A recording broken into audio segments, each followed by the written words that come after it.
Pero el día de hoy la predicación, la enseñanza se trata: ¿qué es el matrimonio? ¿Qué es? ¿Qué onda con el matrimonio? ¿Qué es?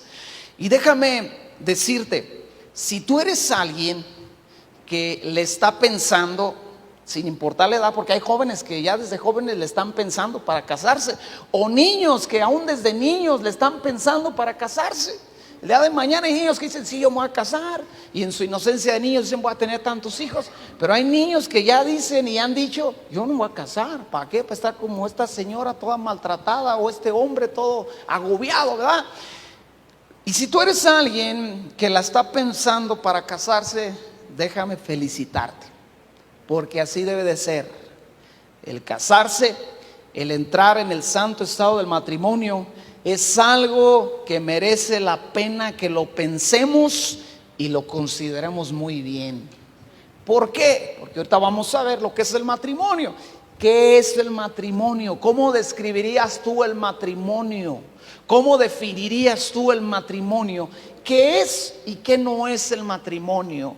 Pudiésemos decir: el matrimonio es un mito. Cuenta la leyenda que era algo que hacían los bisabuelos, ¿verdad? Que era algo que existió en la época de los cavernícolas, que le daban un garrotazo a la mujer que les gustaba, y esa era ya la señal de que era su esposa, ¿verdad? O podemos decir, o el matrimonio es una tradición meramente, pura tradición, que tenemos que cumplir ciertas tradiciones para, ¿verdad?, poder hacer una fiesta.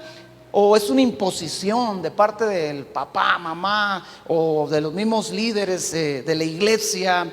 O el matrimonio es la muerte, o es una desgracia. ¿Qué es el matrimonio? O es una trampa, ¿verdad?, donde quedamos ahí bien atrinchilados, ¿verdad?, como dicen por ahí, para toda la vida con alguien. O es un sueño para muchos, o es una pesadilla para otros, o es una leyenda. ¿Qué es el matrimonio? Tenemos que ver a la luz de la palabra qué es el matrimonio. Y te voy a pedir que vayas a Malaquías capítulo 2 y que busques el verso 13. Voy a leer la NBI. En este caso vamos a leer del 13 al 16. Y dice así: otra cosa que ustedes hacen es inundar de lágrimas el altar del Señor. Lloran y se lamentan porque ya no presta atención a las ofrendas, ni acepta de sus manos, ni las acepta de sus manos con agrado. Y todavía se preguntan: ¿por qué? Pues porque el Señor actúa como testigo entre ti y la esposa de tu juventud, a la que traicionaste, aunque era tu compañera, la esposa de tu pacto. ¿Acaso no hizo el Señor un solo ser, que es un cuerpo y espíritu? ¿Y por qué uno solo? Porque busca descendencia dada por Dios. Así que cuídense en su propio espíritu y no traicionen a la esposa de su juventud. Yo aborrezco el divorcio, dice el Señor, Dios de Israel, al que cubre de violencia sus vestiduras, dice el Señor Todopoderoso. Así que cuídense en su espíritu y no sean traicioneros. Según estos versos, ¿qué es el matrimonio? Di conmigo: el matrimonio es un pacto. Y la verdad, la mayoría de las personas que van delante de un juez o delante de un ministro, llámese sacerdote, llámese padre, llámese rabino, llámese como se llame, una autoridad de parte de la iglesia, rara vez entienden que el matrimonio es un pacto y lo que representa ese pacto delante de Dios. Dice Malaquías: estás siendo traicionero con la esposa de tu pacto. ¿A qué se refiere cuando habla de pacto? La palabra pacto es la palabra berit, y habla de un pacto que se hace pasando entre pedazos de carne. Habla de un aliado, de una promesa, habla de convenir. ¿De qué está hablando? En la antigüedad los hebreos hacían los pactos de la siguiente manera: Si yo iba a pactar con un amigo acerca de ser amigos para toda la vida y de ser amigos que podían disponer todo, las riquezas, tal vez el tiempo, el consejo, el uno del otro, lo que se hacía es que ellos traían un animal y lo descuartizaban, lo hacían en pedazos, y ellos pasaban entre los pedazos de carne hablando aquellas promesas que se hacían mutuamente. Yo prometo defenderte como mi amigo. Yo prometo ayudarte cuando tengas necesidad. Yo prometo estar aquí para cuando tengas problemas. Y ellos, mientras pasaban entre los pedazos de carne, ellos decían sus votos con los cuales quedaban ligados a esa amistad o a esa alianza. Un rey con otro rey hacían alianza. Entonces, el matrimonio es lo mismo, es venir y hacer un voto, hacer votos, hacer un pacto delante de otra persona, pero escucha bien, delante de Dios. Eso es lo que es el matrimonio. Y por eso cuando tú vas a una boda, sea civil o sea una boda religiosa, los novios se prometen cosas como amor, como fidelidad, como provisión, como amistad, como lealtad, y se dicen cosas mutuamente porque están pactando en su momento delante de una autoridad civil que tiene el respaldo de la ley para que ese voto, ese pacto sea respetado y sea defendido por la autoridad, por la ley. Pero después vienen delante de un padre, de un sacerdote, de un ministro, y se vuelven a prometer las mismas cosas. Yo prometo estar contigo hasta que la muerte nos separe. Pero la realidad es que en la mayoría de los casos se es muy poco consciente de lo que se está haciendo, y hay una carencia muy grande de enseñanza acerca de lo que es el matrimonio realmente, o un panorama más amplio y profundo de lo que realmente es el matrimonio. Y tú y yo como padres deberíamos de estar enseñando esto a nuestros hijos, no solamente de palabra y respaldado en la Biblia, sino con nuestra misma vida, con nuestra propia persona. Deberíamos estar enseñando esto a nuestros hijos. Pero escucha, aquí viene algo más tremendo. En el verso 14 dice lo siguiente: y todavía preguntas por qué. Ellos le estaban diciendo a Dios: ¿por qué no nos oyes? ¿Por qué no aceptas mi ofrenda? ¿Por qué no podemos tener comunión contigo si estamos trayendo nuestra ofrenda, nuestro sacrificio? Y dice, todavía preguntas por qué no lo recibo. Y dice: porque el Señor actúa como testigo entre ti y la esposa de tu juventud. ¿Cuántos han notado que en una boda hay testigos? Si tú vas con el juez y no llevas testigos, ese juez no te casa, porque es requisito que haya testigos que firmen y que puedan cualquiera de los dos involucrados en el pacto voltear el día de mañana y decirle: oye, ¿a poco ella no me prometió amarme en la salud y en la enfermedad? ¿A poco no prometió que me iba a proveer, que me iba a cuidar, que me iba a amar por encima de todas las cosas, y que esto se iba a acabar hasta que uno de los dos partiera de esta vida, ¿verdad? Testigos. Bueno, el testigo principal en el pacto del matrimonio es Dios mismo. Fíjate lo que está diciendo. Dice: porque el Señor atestigua entre ti y la esposa de tu juventud, la mujer de tu pacto. La palabra atestiguar es la palabra ud, u y d, solamente dos letras, es la palabra ud. Pero esa palabra quiere decir duplicar o repetir o protestar. Quiere decir testificar por reiteración. Quiere decir certificar, ordenar, protestar, rodear, sostener, dar testimonio de lo que se está haciendo. ¿Quién? Di conmigo: Dios mismo. Todo esto hace Dios cuando alguien viene a formalizar o delante de un juez a dar a pedir que se le case, a hacer pacto. Y cuando vienen con el líder de la iglesia, con el pastor o ministro, Dios está de testigo. ¿Qué es reiterar? Reiterar es volver a hacer una cosa que ya se había hecho o a decir algo que ya se había dicho, en especial para insistir sobre un asunto o dejar clara una opinión. Dios está como testigo que reitera, que repite, que duplica lo que aquellos dos se dicen en ese pacto. Y si leyó bien, al final dice: yo aborrezco el divorcio. ¿Por qué aborrece Dios el divorcio? Porque Él está metido hasta los huesos en ese pacto. Ese joven, esa jovencita, ese hombre, esa mujer, como decíamos la semana pasada, tenemos que recordar que este pacto es entre un hombre y una mujer, dice la Biblia. No hay otra forma, un hombre y una mujer. Y cuando ellos dos vienen y pactan, Dios reitera y repite las mismas cosas que ellos se dicen mutuamente.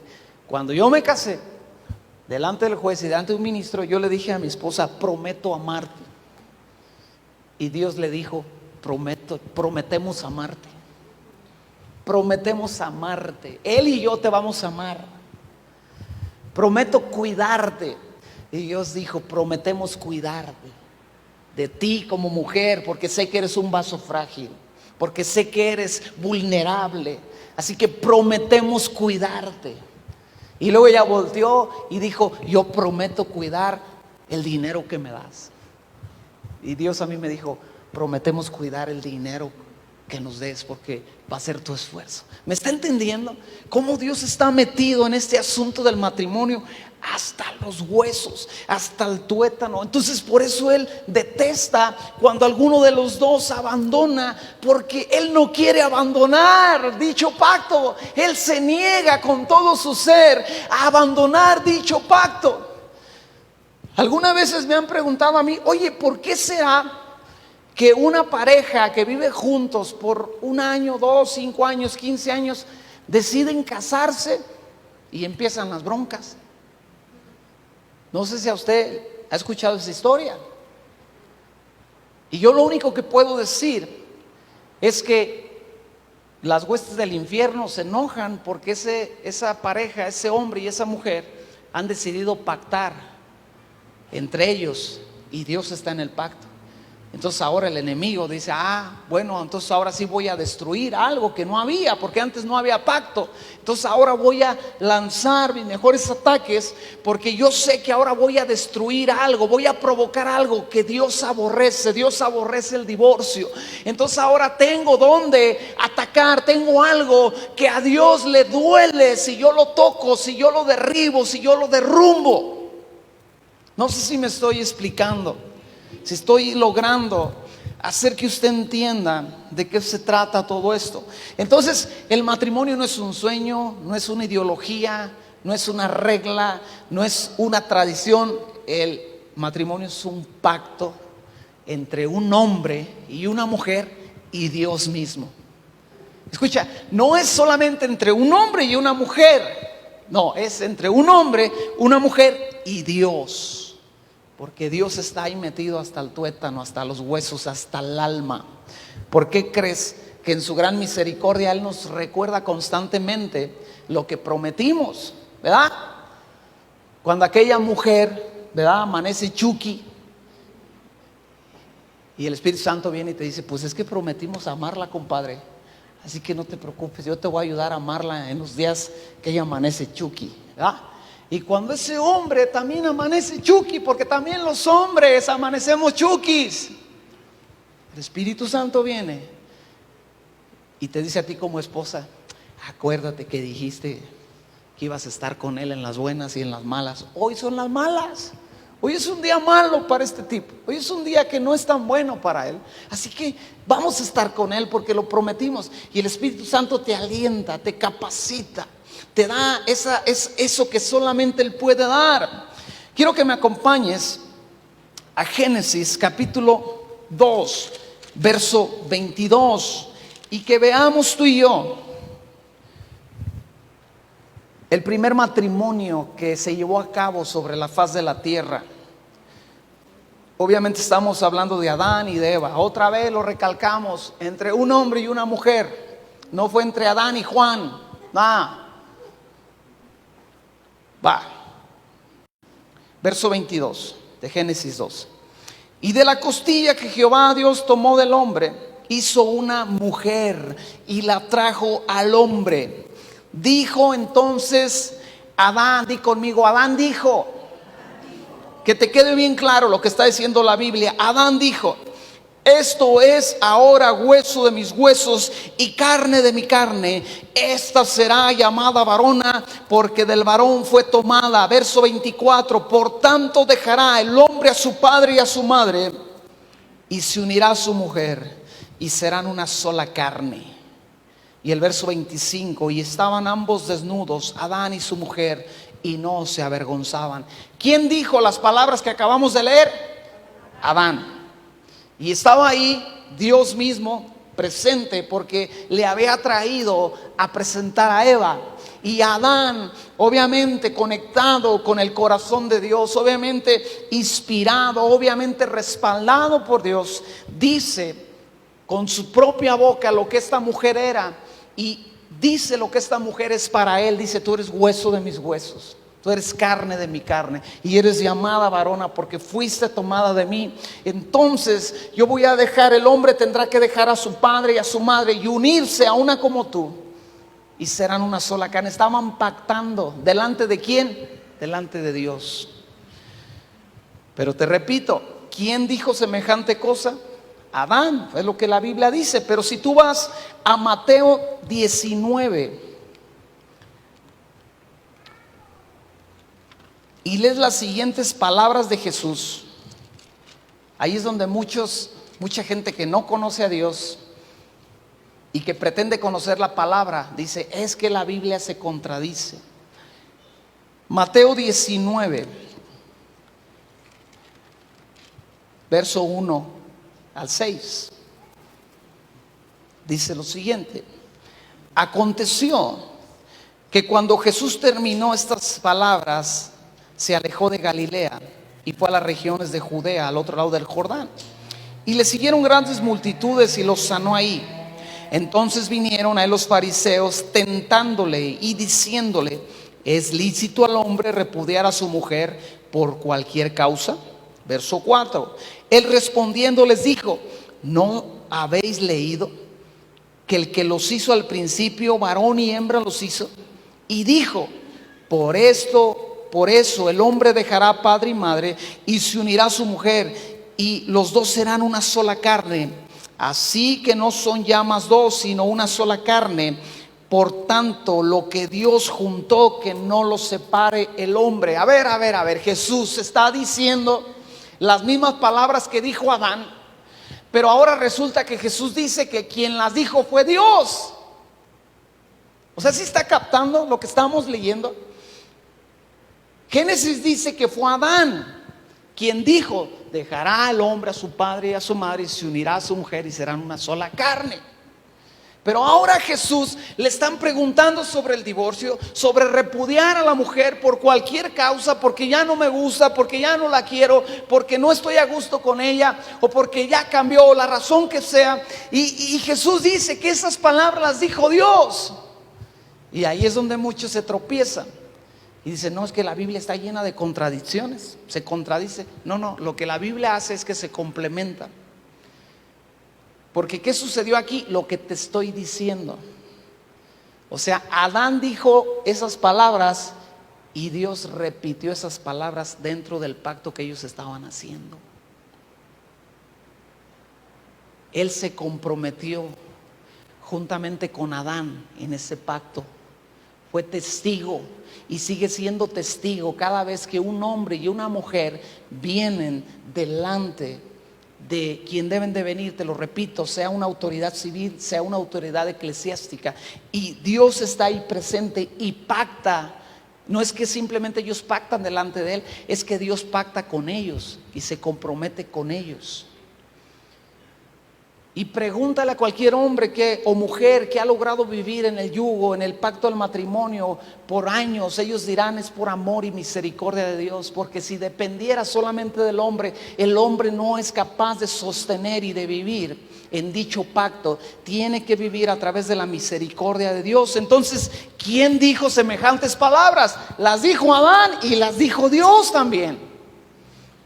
Porque ni Moisés estaba mintiendo ni estaba equivocado, porque Moisés fue el escritor de Génesis. Él fue el que escribió Génesis. Entonces ni Dios le dio mala información a Moisés, ni Jesús estaba equivocado. Más bien los dos están dando la información completa. Fue Adán y fue Dios quien se comprometió y quien dijo semejantes palabras. Dile a tu esposo, el que está a tu lado: ya ves, ni queremos voltear. Dice: qué bueno que no vino mi mujer.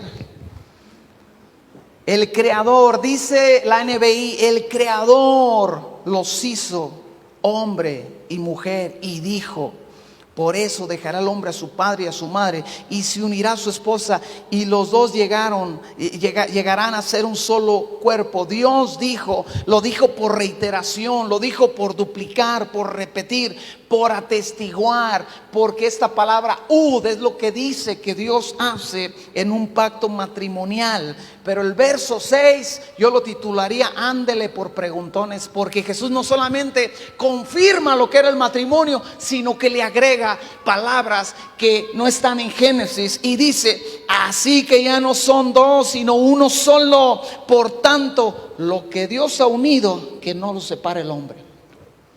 O sea, Jesús está reiterando: este pacto es hasta que la muerte los separe.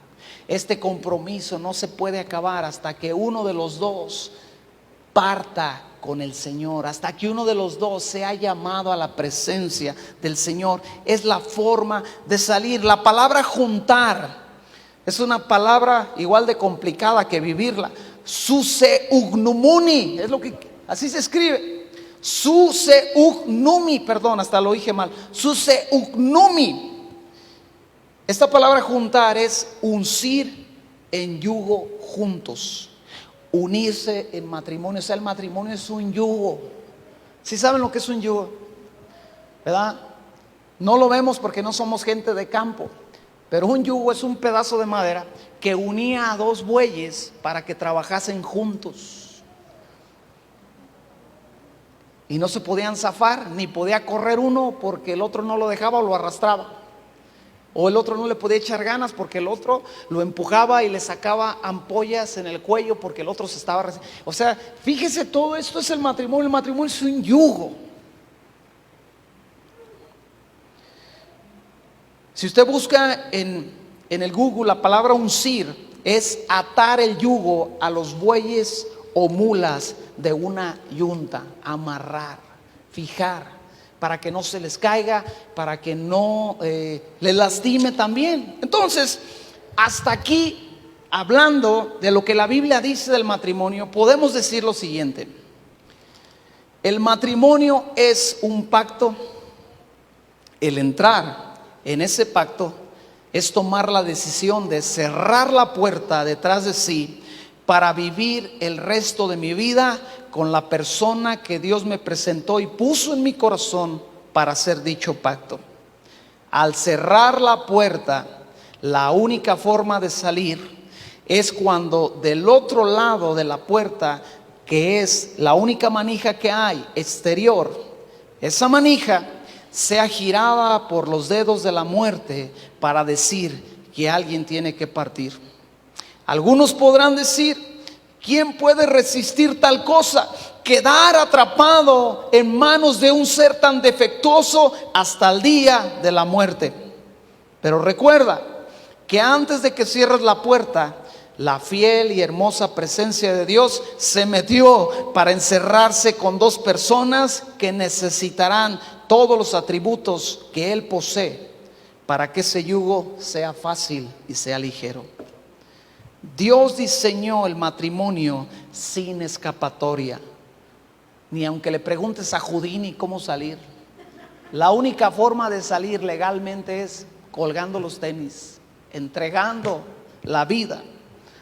Estoy hablando delante de Dios y recalco y reitero, si hay alguien aquí que por alguna razón tuvo que abandonar esa situación de matrimonio, no hay condenación, hay esperanza.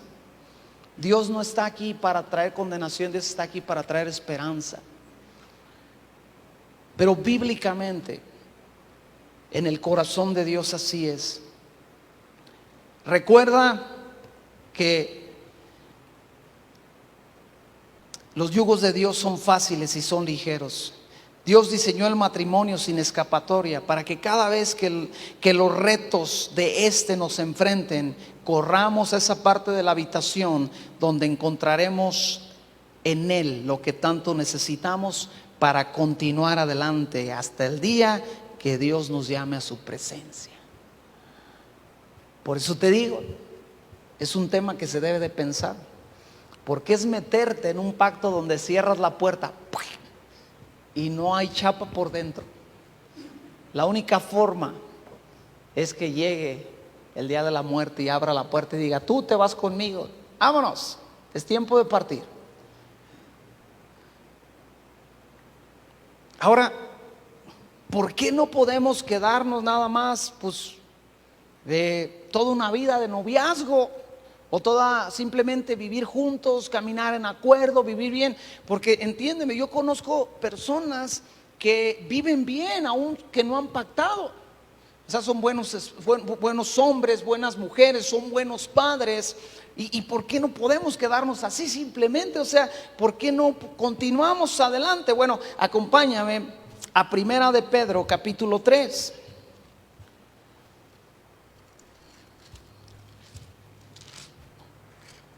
Primera de Pedro, capítulo 3. ¿Por qué tengo que pactar o por qué debería de pactar?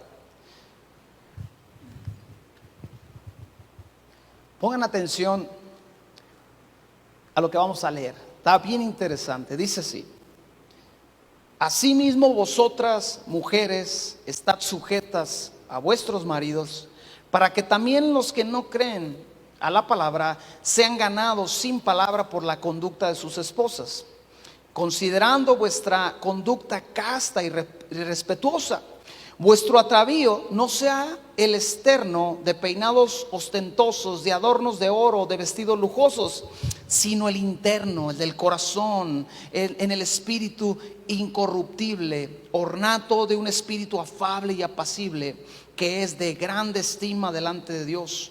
Porque así también se ataviaban en otro tiempo aquellas santas mujeres que esperaban en Dios, estando sujetas a sus maridos, como Sara obedecía a Abraham, llamándole Señor, de la cual vosotras habéis venido a ser hijas si hacéis el bien sin temer ninguna amenaza. Acabamos de leer 6 versos, está hablando del matrimonio y acabamos de leer 6 versos y ahora leemos el 7. Vosotros maridos igualmente vivid con ella sabiamente, dando honor a la mujer como a vaso más frágil y como coherederas de la gracia de la vida, para que vuestras oraciones no tengan estorbo. Como dijo el de la canción, Si yo fuera mujer. Había una canción en los 80s que se llamaba Si yo fuera mujer. Y si yo fuera mujer, yo estaría enojado porque como mujer me acabarían de dar 6 versos hablando del matrimonio y a mi marido solo le estarían dando 1. Entonces yo sí me iba y grafiteaba el centro. Dios, no manches. ¿Por qué? En Primera de Pedro a mí me da 6 versos y a mi marido 1. No es que Dios está siendo injusto, no es que Dios es en contra de las mujeres, es machista, ¿verdad? O está enojado por las feministas que rayan el centro. No. Es que Dios es sabio y es justo. Y a ellas les dice: vivan, sométanse, obedezcan, vístanse decorosamente, sean, ¿verdad?, como aquella mujer que le decía Señor a su marido, ¿verdad? Sean como ellas.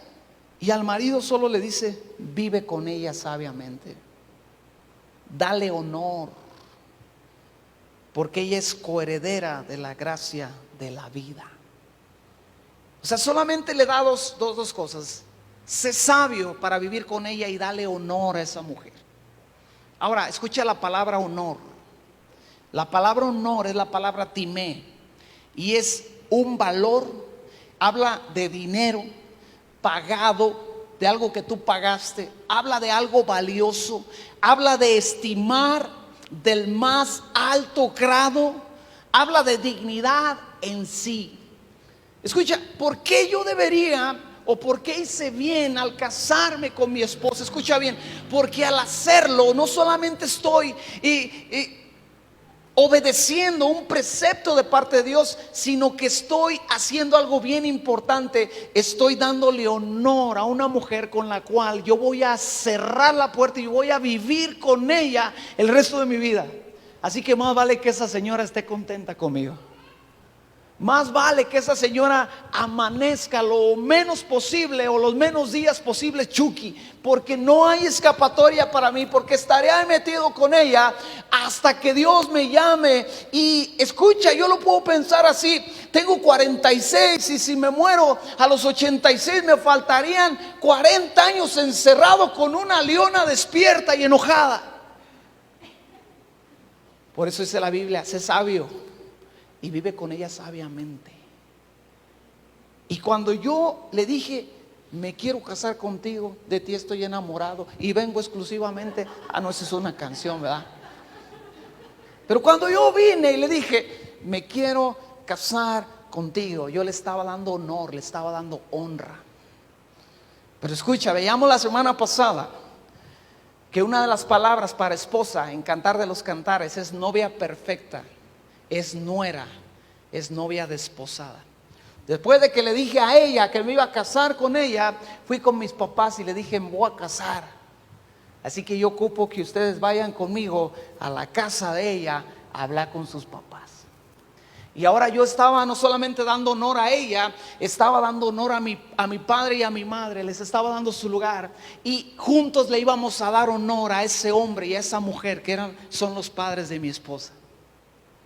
¿Por qué es importante esto? Que lo entendamos esto. Escucha, la Biblia dice en Primera de Samuel 2:30, Dios dice: yo honro a los que me honran y humillo a los que me desprecian. Cuando yo decidí dar honor a esa mujer, dar honor a mis padres, darles honra, darle honra a los padres de esa mujer, yo estaba dando honra a Dios, porque la Biblia enseña eso: honra a tu padre y a tu madre para que te vaya bien, vivas muchos años y te va a ir bien. Entonces yo estaba honrando a esos hombres y juntos como novios, como futuros esposos, estábamos honrando a nuestros padres. Y entonces activamos una promesa de Dios sobre nuestra vida, que solamente se activa a través de la honra. Entonces el matrimonio es darle honra a Dios, porque Dios fue el que instituyó el matrimonio, y yo lo honro a Él cuando decido dar los pasos que mi Biblia dice que debo de dar. Pero no solamente lo honro a Él, sino que honro a una mujer con la cual voy a estar encerrado en una habitación sin escapatoria el resto de mi vida. Y te lo repito, me conviene tener esa leona contenta y viceversa, ella a mí. Uno de los consejos que yo siempre le doy a los padres primerizos, yo les digo lo siguiente a los padres primerizos: cuídala tú en la cuarentena. No le dejes ese privilegio y esa carga a la suegra o a la mamá o a tu mamá. Cuídala tú. ¿Por qué? Porque cuando yo lo hago, la estoy honrando. Y es una honra que ella recordará todos los días. Bueno, a veces se les olvida, ¿verdad? Pero son los días que amanecen chukis, ¿verdad? Pero generalmente mi esposa recuerda que en la cuarentena yo bañaba a sus hijos, que en la cuarentena yo la bañaba a ella, porque ella fue de cesárea. A ella la operaron, entonces la recuperación es un poco más complicada. Y yo la bañaba a ella, y yo le hacía su avena, le hacía su maicena, ¿verdad? Y eso contando que yo venía de un taller de 8 horas de trabajo, llegaba a hacer dichas cosas. Entonces, al hacer yo esto, yo estaba siendo bíblico, yo estaba viviendo con ella sabiamente, porque estaba ganando su corazón para mí. Y entonces cuando esa leona se me quiere enojar, le digo, acuérdate quién te cuidó en las 3 cuarentenas. Y ya luego su corazón se le conmueve y dice, oh sí, de verdad, si te mato no sería justo, ¿verdad? Vivir con ella sabiamente, y Dios da honor a los que le dan honor a Él. Entonces la Biblia a mí me dice, debo de honrar a esa mujer. Y lo hago. Cuando lo hice, cuando le di un anillo de compromiso, cuando puse en su dedo un anillo de compromiso. Yo era un ignorante, yo no sabía que podías hacer muchas cosas para dar un anillo de compromiso. Que algunos, no hombre, que lo ponen adentro, ¿verdad?, de un gansito, y que quién sabe qué tanto rollo, y que la llevan a un restaurante así muy chido. Yo no sabía nada de eso. Alguien me dijo, ya le diste anillo de compromiso. Dije, ni siquiera sabía que había quedado un anillo de compromiso. Y fui y compré un anillo bien sencillo y llegué y se lo di. Yo empezaba a honrar a esa mujer ya. Y cuando fuimos delante de un juez, y yo decidí que todo el respaldo de la ley estuviera a su favor, como mi esposa, yo la estaba honrando. Algunos me dicen, ¿por qué debo de casarme? Le digo, te voy a dar un buen ejemplo. Si yo me muero el día de hoy, todo lo que tengo, ese bolcho viejo, se le queda a esta doña y no hay quien se lo quite. Porque toda la ley dice, esta es la mujer del difunto. Y el difunto tenía un bolcho viejo, y el bolcho viejo es para la esposa del difunto. Punto, se acabó. Y toda la ley respalda a mi esposa en el caso de que ella necesite ese respaldo. Por otro lado, la ley a mí me obliga a honrarla, a respetarla. Y si yo hago algo ilegal o no cumplo esa parte de mi pacto, como es sustentarla, entonces vendrá la policía y me dirá, ¿por qué no la has sustentado? Si tú prometiste sustentarla. ¿Me explico? O sea, todo esto da un respaldo y una legalidad y una protección de parte de Dios. La Biblia dice, sométanse a las autoridades terrenales. Honren al rey, o sea, la autoridad. Entonces la autoridad dice que yo solamente me puedo casar con una mujer, que no hay poligamia. Entonces, todo eso yo me someto a la autoridad, yo me someto legalmente a la ley terrenal, que finalmente es puesta por Dios también. Y entonces yo estoy honrando a Dios, honro a la mujer, pero no solamente honro a la mujer, ahora estoy honrando a sus padres, porque estoy yendo con sus papás y me estoy comprometiendo a decirles, su hija va a estar bien, yo la voy a cuidar. Y eso también te da terreno para que te defiendan los suegros, ¿verdad? Porque también a veces los suegros tienen que venir a hacerte paro, porque a veces los hombres somos bien tremendos. Y entonces sí, no es que la mujer va y le lleva cada detalle, pero cuando se requiere el consejo o la exhortación de los suegros, que son personas sabias, entonces la esposa va y le dice al papá, oye, o al suegro mismo, oiga, necesito que hable con su hijo, porque no se está poniendo las pilas en eso. Entonces viene el papá de aquel hombre y le dice, ¿qué te pasó? Eso te he enseñado. Y pues nos tenemos que aplicar, y viceversa, ¿verdad? Entonces es tener herramientas que Dios ha provisto a nuestro alcance para que ese pacto sea perdurable hasta que Dios diga que debe de durar. Honro a las autoridades porque voy y las tomo en cuenta. Y les digo, yo necesito que ustedes legalicen lo que estoy diciendo y que respalden y que quede evidenciado en un papel lo que yo estoy haciendo con esta mujer, ¿verdad? Muchos dicen, bastará el casarse a la iglesia, y yo les digo, en el caso de nuestro estado, de nuestra nación, no, porque la iglesia no tiene autoridad en cuestiones civiles, ¿verdad? Si una mujer se le muere el marido, y tiene que proceder legalmente, y ella llega con el certificado de matrimonio que le dieron en la iglesia, pues el juez dice: esto no tiene ninguna validez, porque yo ocupo un certificado, un acta de matrimonio firmada por un juez, no por un ministro.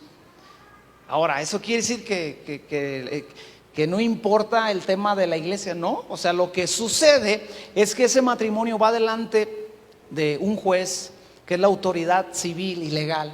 Ellos quedan, han pactado delante de la autoridad, y ahora vienen delante de la iglesia y dicen: queremos que bendigan, queremos que nos casen, hablando como autoridad eclesiástica, ¿verdad? Entonces, podríamos decirlo así, porque veíamos la semana pasada que lo que un hombre busca es una mujer que esté en condiciones de llegar a ser su esposa, y que mutuamente ninguno de los dos puede tener otro compromiso, ¿verdad? Entonces todo eso está respaldado por la ley, todo eso viene respaldado por la autoridad, pero también por la palabra de Dios. ¿Hasta aquí vamos bien? ¿No los he perdido? ¿Prometen volver la semana que viene? Porque vamos a continuar con estos temas. Ok. Génesis 24, con esto terminamos.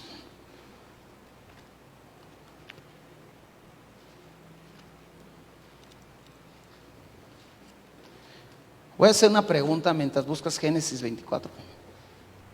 Los que nos casamos, los que ya hemos efectuado un matrimonio, ¿a algunos de ustedes les explicaron todo esto?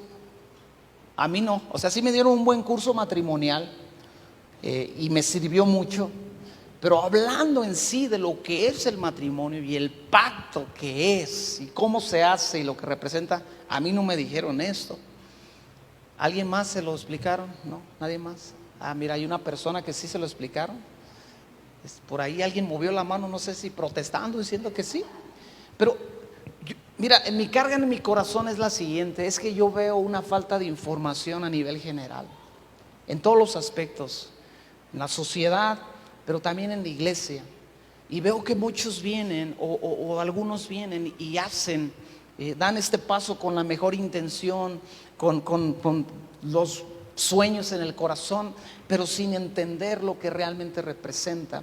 Entonces, esa es mi carga en el corazón. Yo quiero que seamos una iglesia que sabe, que conoce lo que es este tema, y que podemos enseñar a nuestros hijos, porque te repito, esto deberíamos enseñarlo nosotros en casa a nuestros hijos, para cuando nuestros hijos empiecen en esa etapa donde empiezan a buscar, ¿verdad?, que está bien y es normal y no nos tenemos que asustar. Llega la edad donde nuestros hijos empiezan a pelar ojo y a buscar con quién se van a casar, y está bien. ¿Para qué los quieres todos cotorrones ahí en tu casa? No, hombre, todos amargados. No, que se casen cuando es oportuno, cuando están en condiciones, no solamente en cuanto a la edad, sino en cuanto a la madurez que se requiere, ¿verdad? Van a estar preparados, ya se las van a saber de todas cuando entren a eso. ¿Quién se las sabía de todas cuando le entramos? No, hombre, yo volteo para atrás y hace 24 años digo: ay, Dios mío, ¿cómo me ha aguantado esta mujer? Pero bueno, Génesis 24, verso 59.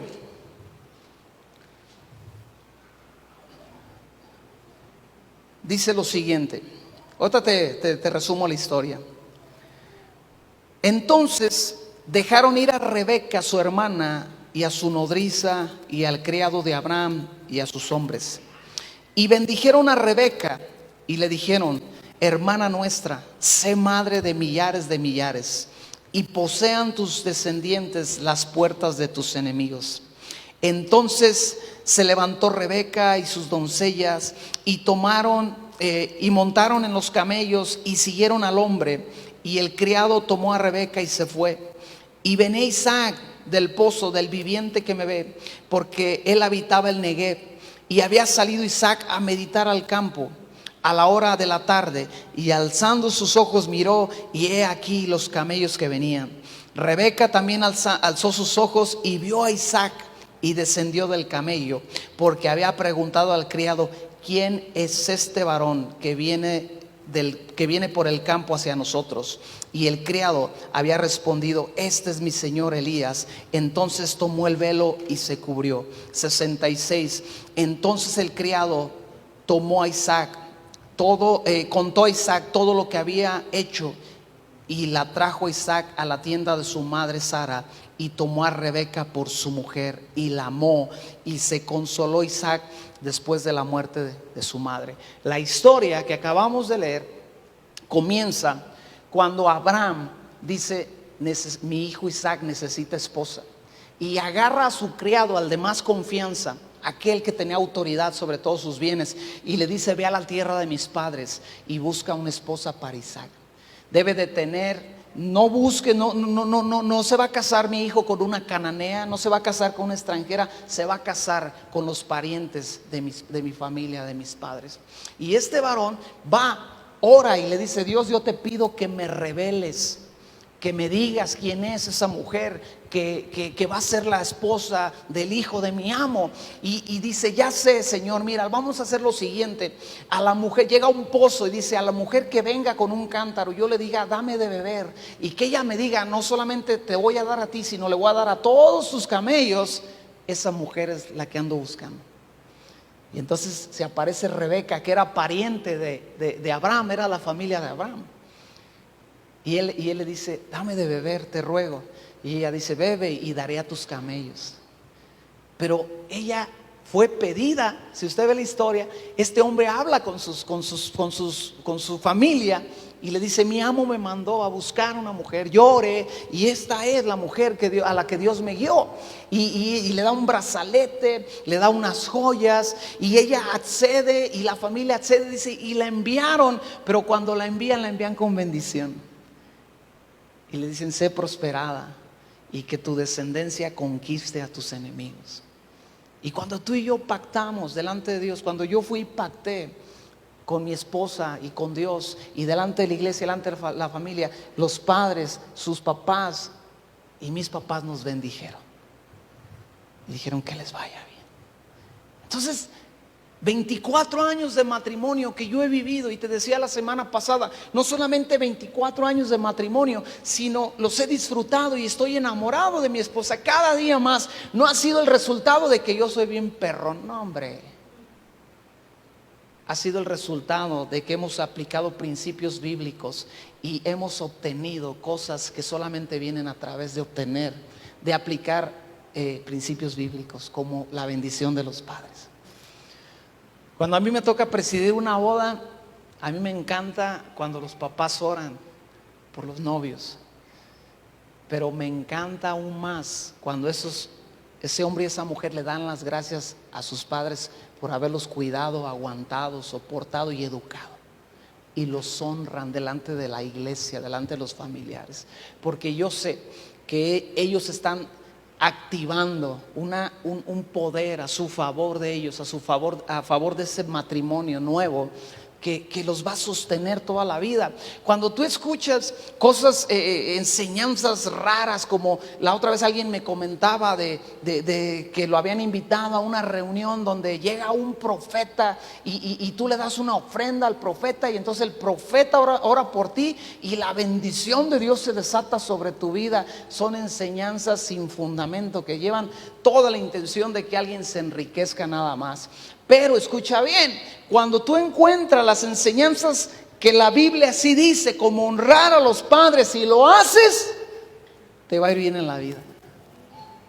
Cuando tú honras, decides vivir sabiamente con esa mujer y darle honor como vaso más frágil. Fíjate, ahí se equilibra el asunto. A la mujer le dio 6 versos, al hombre solo 1, pero con todo el peso de la responsabilidad. Tú, varón, eres el que debes de decidir. Tú, hombre, es el que tienes que dar el paso, ¿verdad? ¿Usted cuándo ha visto en lo natural, en las cosas del hombre, cuándo ha visto que una mujer vaya a pedir la mano de un hombre? ¿Verdad? Bueno, yo no lo he visto, aunque pues no pasará mucho tiempo que empezaremos a ver esas cosas, ¿verdad? Pero en lo natural, en el corazón del hombre, del ser humano, así es el hombre quien da los pasos y dice, vamos a ir y vamos a hacer esto, y he encontrado. Entonces nos queda a nosotros esa gran responsabilidad. Entonces ellos dejaron ir a su hermana, la bendijeron, y Isaac la tomó por esposa, por mujer. O sea, no le dijo vamos a ser amigos toda la vida, vamos a ser novios toda la vida. No, le dijo vamos a ser esposos, casados. Di conmigo, ay Jonás, Dios está hablándonos. Nos ponemos de pie, amada iglesia.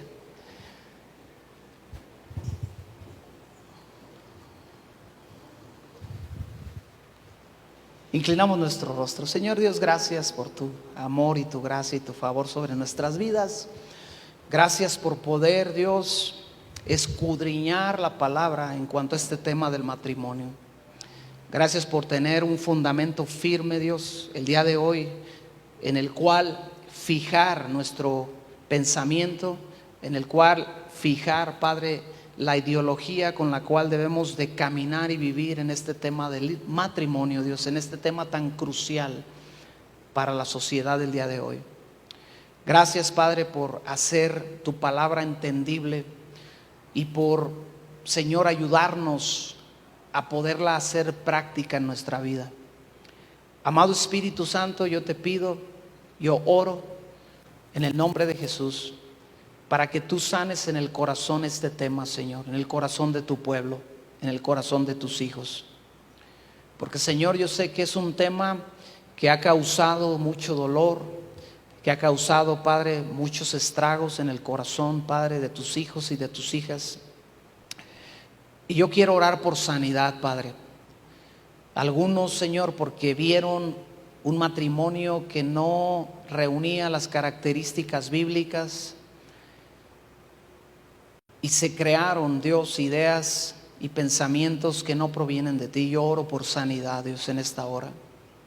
Algunos porque lo vivieron, porque lo que debió haber sido algo hermoso, algo poderoso, Padre, fue algo dañino, fue algo complicado, Dios.